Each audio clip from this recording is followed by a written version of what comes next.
দেখো, আগামী 19 তারিখ যাদের পরীক্ষা আছে, এটা এখন বলছি, এটা 20 তারিখ 19 তারিখ সন্ধ্যাবেলায় এসে এটা একবার চোখ বোলাবে। এটা ডিএসসিসি পেপার 10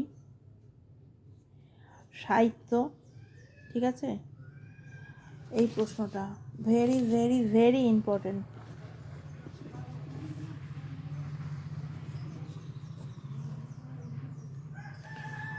দেখো এখানে কি বলছে যে সাহিত্য প্রকৃতির আর্ষি নহে, অথবা যেমনটি ঠিক তেমনটি লিপিবদ্ধ করা সাহিত্য বিচারক সাহিত্য নয়, অথবা সত্য রক্ষাপূর্বক এই বড় করিয়া তুলিবার ক্ষমতা সাহিত্যিকের যথার্থ পরিচয় পাওয়া যায়, অথবা কেবল সাহিত্য কেন কোনো কলাবিদ্যায়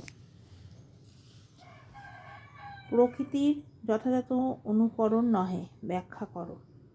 যেটাই আসুক না কেন এটা লিখবে। এবার ইংরেজিতে কোডটা দেওয়া রয়েছে প্লেটোর। লাস্ট মোমেন্টে যদি মনে রাখতে নাও পারো, প্রচুর বড় সিলেবাস আর সময়ও এমন কিছু পাওয়া যায়নি। আমাদের এখানে যারা কোচিং করে তারা মুখস্থ করেছে এবং অনেকবার এগুলো লেখানো হয়েছে। তো তোমরা জাস্ট এরম করবে, দ্য ন্যারেটিভ কোড দিয়ে শুরু করবে। এখানে ইয়েটা পড়েনি, দ্য ন্যারেটিভ আর্ট বলে ডট ডট দিয়ে দেবে, ঠিক আছে? দিয়ে অফ স্প্রিং এই কথাটা লিখবে। কিচ্ছু করার নেই, লাস্ট মোমেন্টে ভালো রেজাল্ট করতে গেলে অল্প পড়ে তারপর প্লেটোর রিপাবলিক গ্রন্থটাকে উল্লেখ করবে, প্লেটোর মতামতটা দেবে। নিশ্চয়ই তোমরা কোথাও না কোথাও কোচিং নাও, কোনো স্যার ম্যাডাম নিশ্চয়ই গাইড করেছেন, তো সেইভাবে দেখবে।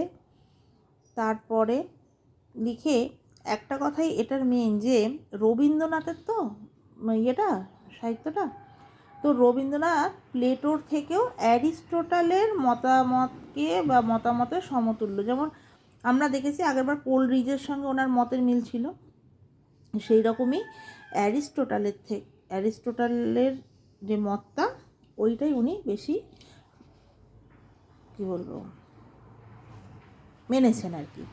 প্লেটোর থেকে অ্যারিস্টটলের মতবাদটাই ওনার সঙ্গে যাচ্ছে। তো এই প্লেটো কি বলেছে, মাইমেসিস তত্ত্বটাকে লিখবে, একটু টাচ করবে।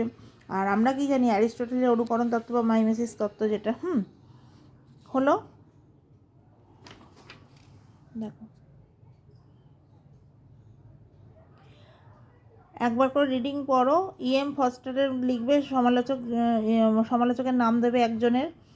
এই পয়েন্টগুলো কভার করতে পারলে আশা রাখি যে নাম্বার খারাপ পাবে না, ভালোই পাবে, ঠিক আছে? তাহলে কি বলেছে যে তখন সে ধারণায় রবীন্দ্রনাথের প্রভাবহীন ছায়া লক্ষ্য করা যায়। এই যে এখান থেকে দেখো, বরং অ্যারিস্টটলীয় মাইমেসিস ভাবনার সঙ্গে তার কিছুটা আত্মীয়তা রয়েছে। আত্মার টান তাকে বলে আত্মীয়।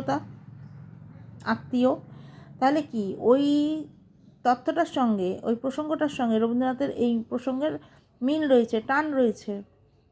তাই জন্য ইএম ফস্টার যখন সমালোচক, উনি ইতিহাসের সঙ্গে সাহিত্য তুলনা করতে গিয়ে সাহিত্যকে ইতিহাসের চেয়ে বেশি সত্য মনে করেছেন।